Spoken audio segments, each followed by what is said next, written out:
हाय दोस्तों, SP sir classes में आपका हार्दिक स्वागत है। जैसे कि आप जानते हैं, SP sir classes political science संबंधित या अन्य विषयों से संबंधित आपके लिए अच्छे अच्छे प्रश्नों का कंटेंट लेकर आ रहा है। जितने भी आपके भाई बहन सखा फ्रेंड दोस्त हैं, आप मेरे चैनल को पहली बार देख रहे हैं तो मेरे चैनल को सब्सक्राइब करें, लाइक करें, शेयर करें, ताकि ज़्यादा से ज़्यादा लोगों को इस चैनल से माध्यम से उनको जानकारी एकत्रित हो सके और वो अपने ज्ञान में वृद्धि कर सके। किसी भी एग्ज़ाम की तैयारी कर रहे हो आप, एसएससी हो, पीपी हो, बिहार एसआई हो, या एसएससी जीडी हो, रेलवे हो, बैंक हो, तमाम जो भी चीज़ें कर रहे हैं, चाहे बीपीएससी ट्राई टीचर से संबंधित हो, टीजी टीएलटी ग्रेड हो, तमाम जो भर्ती के लिए आप आवेदन किए हैं उससे सबसे संबंधित क्या है, यह प्रश्न बहुत ही लाभदायक है। एक बार अवश्य देखें। देखने के बाद प्रश्न का स्तर बताएं, आप कितने प्रश्नों को कर पा रहे हैं। अगर आपको आ रहा है तो कमेंट बॉक्स में बताएं कि सर ये प्रश्न बहुत ही बेहतर है, और बहुत बेहतर होने के साथ साथ हमारे तैयारी को और मजबूत बनाने में भी प्रेरणादायक है। ठीक है, आइए चलते हैं प्रश्न पे। तो प्रश्न का पहला है, वर्तमान में लोकसभा की बैठक के लिए कितनी गणपूर्ति चाहिए? तो क्या ऑप्शन ए 54, ऑप्शन बी 55 सदस्यगण, सी 56 या सी 57? तो सदस्य जो लोकसभा के सदस्यों की संख्या 1/10 भाग होना चाहिए, यानी ऑप्शन नंबर बी 55 सदस्य होने चाहिए लोकसभा की गणपूर्ति पूरा करना, लोकसभा चलाने के लिए। ठीक है, आइए चलते हैं नेक्स्ट प्रश्न पे। नेक्स्ट प्रश्न आपके सामने है, भारतीय संविधान की दार्शनिक आधार भूमि क्या है? यानी दार्शनिक का मतलब क्या होता है? सोच। यानी भारतीय संविधान की जो सोच है, भारतीय संविधान की जो पृष्ठभूमि है, भारतीय संविधान का जो दृष्टिकोण है, भारतीय संविधान का जो उपागम है, तमाम जो व्यवस्थाएं हैं, उस किस से निर्धारित की गई है, किस आधार पर निर्धारित की, उसकी दार्शनिक रूपरेखा क्या है, उसकी जो नई पहचान वो किस पे रेखांकित है, किससे व्याख्यात है, क्या किस प्रकार उसको व्याख्या की गई है? तो क्या ऑप्शन नंबर राज्य के नीति तत्व से, क्या मौलिक अधिकार से, संघीय संरचना से, या प्रस्तावना से? तो इसका ऑप्शन आपका डी सही हो जाएगा, प्रस्तावना से। प्रस्तावना में ही कहा गया है, जब जवाहरलाल नेहरू 13 दिसंबर 1946 को संविधान सभा को संबोधित कर रहे थे, यानी संविधान अंतरिम सरकार को संबोधित कर रहे थे, तो उस समय एक उद्देश्य प्रस्ताव दिए थे। उसी उद्देश्य प्रस्ताव को यहाँ पे क्या कर लिया गया था, कॉपी ले लिया गया था कि इसके अंतर्गत हम क्या करें, संविधान की प्रस्तावना को रखेंगे। और संविधान की प्रस्तावना में कहा गया, हम भारत के लोग भारत को संप्रभु राष्ट्र बनाने की तमाम इसमें एक्टिविटीज़ को जोड़ा गया, जैसे बंधुता, अखंडता, समाजवाद, धर्मनिरपेक्षता, राष्ट्र की व्यक्ति की गरिमा, न्याय, स्वतंत्रता, समानता को अपनाया गया। ठीक है, इसीलिए इस प्रस्तावना सोच है एक। नेक्स्ट प्रश्न आपके सामने है, निम्न में कौन सा शब्द संविधान की प्रस्तावना में नहीं है? अब यहाँ पर आगे संविधान की प्रस्तावना में कौन सा शब्द नहीं? क्या न्याय, ऑप्शन बी व्यक्ति गरिमा, ऑप्शन सी बंधुता, ऑप्शन सी डी संघीय। तो इसमें ऑप्शन डी हो जाएगा, संघीय नहीं है। जैसे प्रस्तावना में क्या है, न्याय भी है, व्यक्ति की गरिमा है, बंधुता है, भाईचारे की बात की गई है। एक बार जरूर कमेंट बॉक्स में बताइएगा आप प्रश्नों का श्रृंखला कैसा लगा। चलते नेक्स्ट प्रश्न पर, भारतीय संविधान में निम्नलिखित में से कौन सी अनुसूची राज्यसभा में स्थानों का आवंटन से संबंधित है? क्या तीसरी अनुसूची, चौथी अनुसूची, पाँचवीं अनुसूची, छठवीं अनुसूची? तो इसका सटीक आंसर हो जाएगा चौथी अनुसूची में। यह तय किया गया है कि राज्यसभा में किस राज्य से कितने सदस्य भेजे जाएंगे, यह तय किया गया है। ठीक है, तीसरी अनुसूची में जितने प्रमुख पद पे, संवैधानिक पद पे हैं, उनकी शपथ की बात की गई। पाँचवें में कुछ ऐसे राज्य हैं जैसे मणिपुर, त्रिपुरा, मिजोरम, इस राज्यों को एक बड़े राज्यों के जनजातियों के लिए अलग व्यवस्था की गई है। आगे चलते हैं अगली प्रश्न पे, कि भारत एक गणराज्य है क्योंकि ऑप्शन है विधायिका कार्यपालिका से अधिक शक्तिशाली है, भारत एक लोकतांत्रिक देश है, केंद्र और राज्यों के बीच शक्ति का विभाजन है, भारत में राज्याध्यक्ष राष्ट्रपति का निर्वाचन होता है।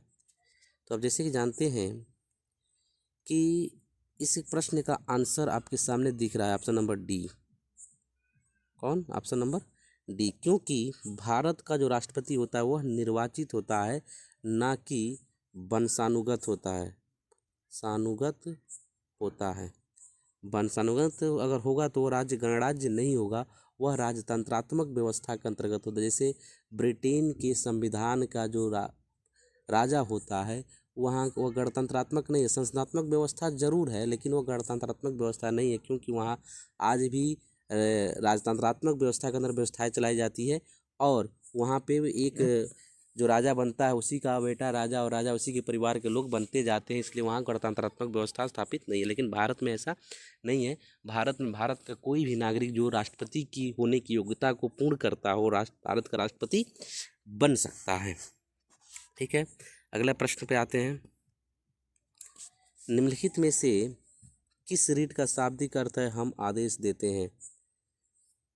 जैसे आप जानते हैं संविधान में मौलिक अधिकार के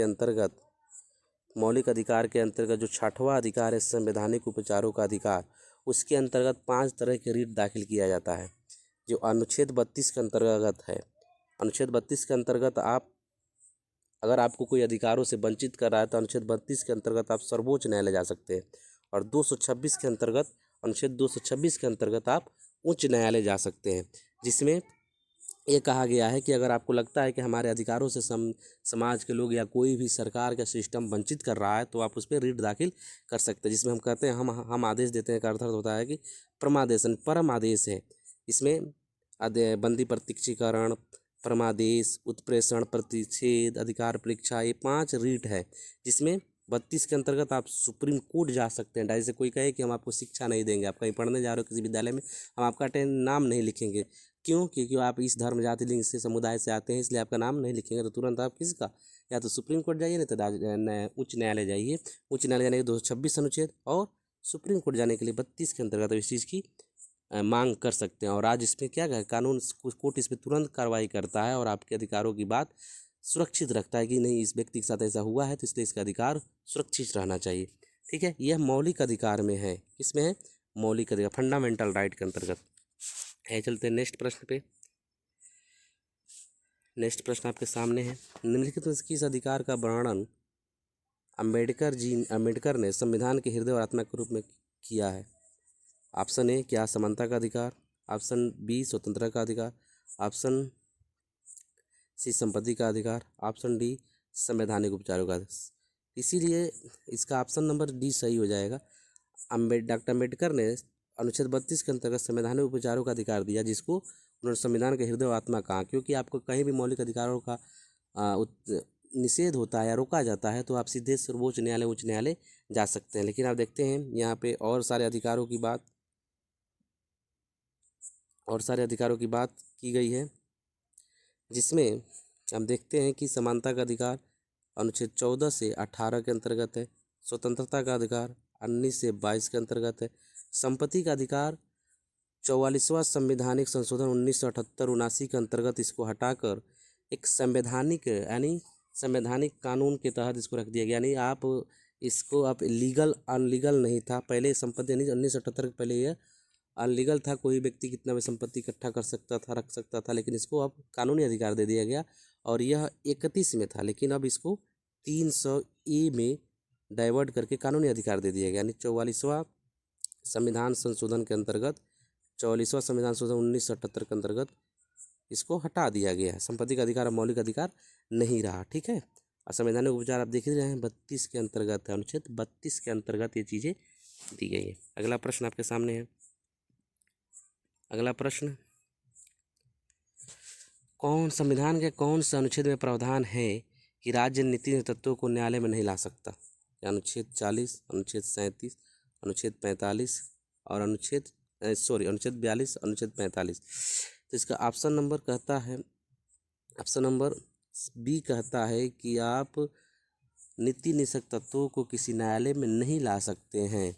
जैसे 40 में पंचायतों का गठन की बात की गई, 45 में निःशुल्क शिक्षा की बात की गई है बच्चों के लिए। ठीक है, आइए चलते हैं नेक्स्ट प्रश्न पे। नेक्स्ट प्रश्न है आपके सामने, संविधान के किस अनुच्छेद के अंतर्गत 6 से 14 वर्ष के बच्चों को शिक्षा का मौलिक अधिकार बन गया? क्या 93वां संविधान संशोधन, 86वां संविधान संशोधन, सी 91वां संविधान संशोधन और डी 92वां संविधान संशोधन? तो इसका ऑप्शन नंबर आपके सामने बी सही हो जाएगा, क्योंकि 86वां संविधान संशोधन 2002 के अंतर्गत बालकों को 6 से 14 वर्ष के बालकों को निःशुल्क और अनिवार्य शिक्षा की बात की गई है, और इसको मौलिक कर्तव्य में भी जोड़ा गया। माता पिता के अधिकार होगा कि अपने बच्चों को कम से कम जो बेसिक एजुकेशन है उससे वंचित नहीं करेंगे। जो 6 से 14 साल के बच्चे हैं उनको जरूर शिक्षा दिलाएंगे, वह उनके कर्तव्यों में निर्मित किया गया। ठीक है, 86वां संविधान संशोधन द्वारा 2002 के अंतर्गत। अगला आपके सामने कौन सा एक राज्य के निश्चित तत्वों में सम्मिलित नहीं है? क्या ऑप्शन ए धर्म को अबाध रूप से मान्य आचरण प्रचार करने की, समान न्याय निःशुल्क विधिक सहायता, कामगारों के लिए निर्वाह मजदूरी, वन तथा वन्य जीवों की रक्षा। ठीक है, तो यह आपका इसमें सबसे पहले कहा जाए ऑप्शन नंबर ए, यह आपका मौलिक अधिकार है। मौलिक अधिकार के अंतर्गत ये, लेकिन ये तीनों क्या है? नीति निषेधक तत्व है। इस शायद कामगारों के लिए बात की गई, वनों और जीवन की रक्षा की बात की गई है। आप नीति निषेधक तत्वों को देखते हैं तो नीति निषेधक तत्व आपके 36 से 51 तक बात करता है। अनुच्छेद 36 से 51 नीति निषेधक तत्व दिए गए हैं अनुच्छेद भाग 4 में। नेक्स्ट प्रश्न आपके सामने, ये बहुत महत्वपूर्ण प्रश्न है। राष्ट्रपति के चुनाव में निम्न से कौन भाग नहीं लेता है? राज्यसभा निर्वाचित सदस्य, ऑप्शन ए क्या लोकसभा निर्वाचित सदस्य, ऑप्शन सी क्या विधानसभा निर्वाचित सदस्य, ऑप्शन डी क्या विधान परिषद निर्वाचित सदस्य। कौन सा ऑप्शन सही होगा? तो राष्ट्रपति चुनाव में राज्यसभा से निर्वाचित सदस्य भाग लेते हैं, सही है। लोकसभा के निर्वाचित सदस्य ही भाग लेते हैं, ये भी सही है। और राज्यों के विधानसभा से निर्वाचित सदस्य भाग लेते हैं, सही है। लेकिन option number D Vidhan Parishad के निर्वाचित सदस्य भाग नहीं लेते हैं, यह ऑप्शन नंबर डी गलत है। यानी राष्ट्रपति का चुनाव ये 3 लोग करते हैं। कौन कौन? राज्यसभा के निर्वाचित सदस्य, सिर्फ निर्वाचित सदस्य हैं, लोकसभा के निर्वाचित सदस्य और विधानसभा के निर्वाचित सदस्य ही उनके चुनाव में भाग लेते हैं। राष्ट्रपति का चुनाव एकल संकरणीय मत पद्धति द्वारा होता है, जिसमें ये 3 लोग भाग लेते हैं। विधान परिषद जो राज्यों में होता है, द्वितीय सदन, जो कभी उच्च सदन के नाम से भी जाना जाता है। राज्यसभा जैसे केंद्र उच्च सदन, उसे राज्यों में विधान परिषद उच्च सदन के नाम से जाना जाता है। ठीक है, आइए चलते हैं नेक्स्ट प्रश्न पे। भारतीय संविधान के किस अनुच्छेद में राष्ट्रपति को सूचना का अधिकार दिया गया है? क्या ऑप्शन है? अनुच्छेद 52, अनुच्छेद 78, अनुच्छेद 61, अनुच्छेद 75। तो ऑप्शन नंबर इसमें आपका बी सही हो जाएगा। अनुच्छेद 78 में राष्ट्रपति को सूचना का अधिकार दिया गया है। 52 में कहा गया है कि भारत का एक राष्ट्रपति होगा। 61 में महाभियोग की प्रक्रिया और 75 में मंत्रिपरिषद से संबंधित बातें कही गई है। ठीक है, आइए चलते हैं नेक्स्ट प्रश्न आपके सामने है। यह कौन निश्चित करता है कोई विधेयक वित्त विधेयक है अथवा नहीं? क्या ऑप्शन नंबर है भारत का राष्ट्रपति, भारत का वित्त मंत्री, लोकसभा स्पीकर, राज्यसभा सभापति? कौन तय करता है कि कोई भी विधेयक वित्त विधेयक है कि नहीं? तो इसका ऑप्शन नंबर सी सही हो जाएगा। लोकसभा स्पीकर यह तय करता है कि कौन सा विधेयक वित्त विधेयक है कि नहीं है, और वह वित्त विधेयक सिर्फ और सिर्फ लोकसभा में ही पेश किया जाता है। किसमें? लोकसभा में ही पेश किया जाता है, और किसी राज्यसभा में पेश नहीं होगा। ठीक है, और तय करने वाला सिर्फ लोकसभा स्पीकर को ही अधिकार दिया गया है। आइए चलते हैं नेक्स्ट प्रश्न पे। नेक्स्ट प्रश्न, हाँ, अब ये प्रश्न है कि धन विधेयक को परिभाषित किया गया किस अनुच्छेद के अंतर्गत? क्या ऑप्शन है 110, 111, ऑप्शन सी 112, ऑप्शन सी 113। धन विधेयक का परिभाषा अनुच्छेद 110 में दिया गया। ऑप्शन नंबर ए सही है। जी हाँ दोस्तों, बताइए आपको प्रश्न कैसा लग रहा है? प्रश्नों का सीरीज मज़ेदार है कि नहीं है? अगर आपको मज़ेदार लग रहा हो तो कमेंट बॉक्स में ज़रूर मुझे प्रेरित करें कि सर बहुत अच्छा प्रश्न है। मैं आपके कमेंट का इंतज़ार करता रहूँगा। अगर आपको अच्छा लग रहा है तो मैं इससे बेहतर और बेहतर प्रश्नों को लेकर आऊँगा, उससे और व्याख्याओं को, उसका पोस्टमार्टम सीरीज भी लेकर आऊँगा। पोस्टमार्टम सीरीज के अंतर्गत प्रश्नों का व्याख्या और बेहतर तरीके से देने का प्रयास करेंगे, ताकि आप कोई भी डाउट, कहीं भी की कन्फ्यूजन न हो। आज का अंतिम प्रश्न आपके सामने है। निम्न कौन सी संस्था लोक शिकायतों से संबंधित नहीं है? क्या उच्च आयोग, लोकायुक्त, उच्चतम न्यायालय, उच्च न्यायालय? तो पूछ रहा है लोक शिकायतों से संबंधित नहीं, तो योजना आयोग समाप्त हो गया था आपके 2015 में ही इसको समाप्त कर दिया था योजना आयोग। योजना आयोग को 1 जनवरी 2015 को इसके स्थान पर नीति आयोग की स्थापना की गई थी। ठीक है। लोक शिकायत यानी लोगों की शिकायत कहाँ का? लोकायुक्त के सामने जाएगा, उच्चतम न्यायालय के सामने जाएगा, उच्च न्यायालय के सामने जाएगा ये। ठीक है। तो ऑप्शन नंबर ए इसमें गलत है। आपको ये सीरीज कैसा लगा? जी हाँ दोस्तों, अगर आप मेरे चैनल पे पहली बार विजिट कर रहे हैं तो लाइक ज़रूर करें, शेयर करें। अगर पहली बार हैं, आपको लग रहा है कि सर की मेहनत जाया नहीं जाना चाहिए, वीडियो इनका देखना चाहिए, तो एक बार चैनल को सब्सक्राइब ज़रूर करें कि आपको रोज़ का रोज़ नोटिफिकेशन मिलता रहे। ठीक है। बहुत बहुत धन्यवाद, आभार। जय हिंद, जय भारत। धन्यवाद।